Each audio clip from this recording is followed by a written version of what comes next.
Afternoon, boys and girls. KY here. Welcome back. All right. Well, today's going to have 4 or 5 topics wrapped up into one video, so I'm just going to call this a little chat, a little bullshit session. Okay. For starters, seen a video the other day, and don't get me wrong, I normally dog most of the videos on here for one reason or the other, but don't get me wrong, there's a lot of good videos.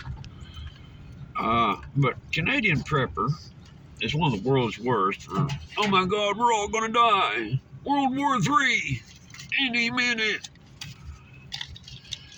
But he actually put out a decent video.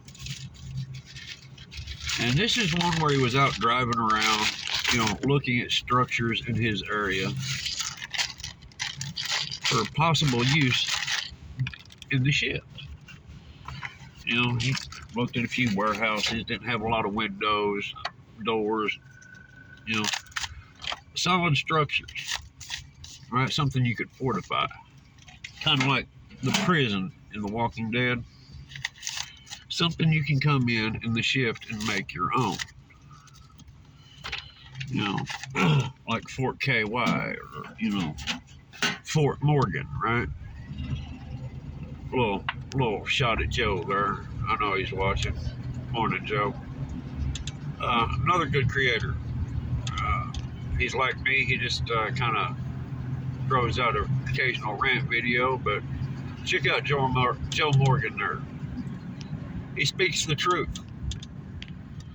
Okay, but in the shift, many of us, and I've mentioned this several times before, live in modern homes, right? They're balloon framed. You can shoot through them with a .22 long rifle, let alone anything with any real power behind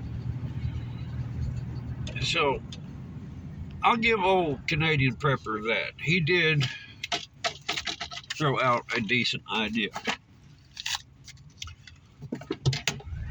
So get out and flag some structures that have potential use in your area.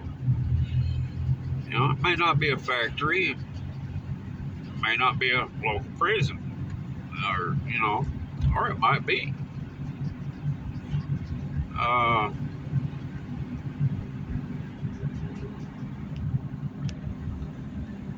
Something that you can, like I said, make your own and keep your group safe. Because, just to be honest with you, trying to defend a mobile home or a house that's 80% vinyl sided, unless you have a safe room, good luck. Because they're just going to walk up, shoot through the walls, and turn everything into Swiss cheese.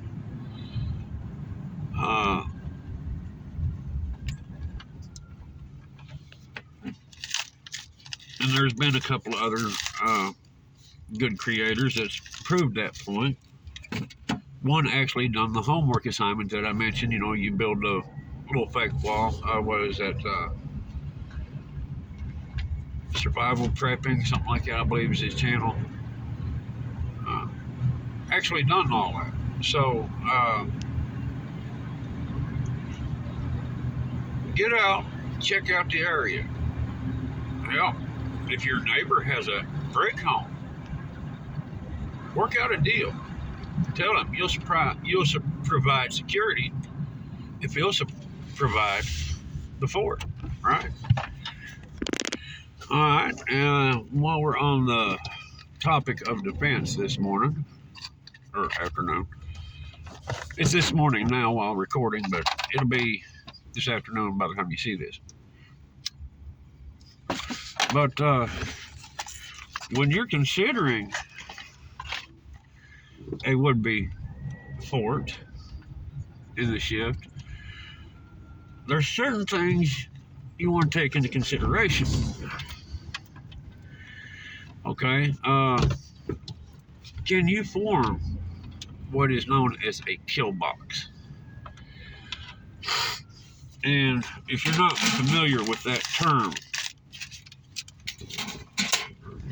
it is where you have the high ground and you have created a bottleneck or a funnel for your opposing force.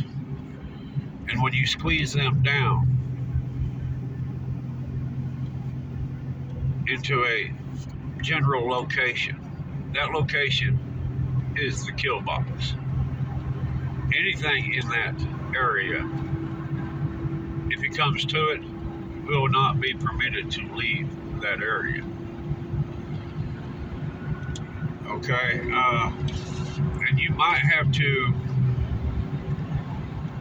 construct a funnel, or you might get lucky and have a natural barrier or something, or even in a house, right?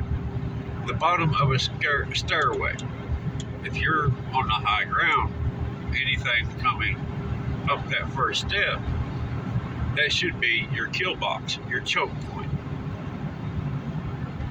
If anything makes it past that point, that's on you. You allowed it to happen. So, just a few things to keep in mind this morning, boys and girls. Get out while you still can. Find you a good location, something you can fortify. If you're not already in a brick or rock or, concrete structure. I know many of us aren't, and many of us don't have a bunker, which you know my ideas on the bunker, or my thoughts on the bunker. But, till later, my friends, stay safe.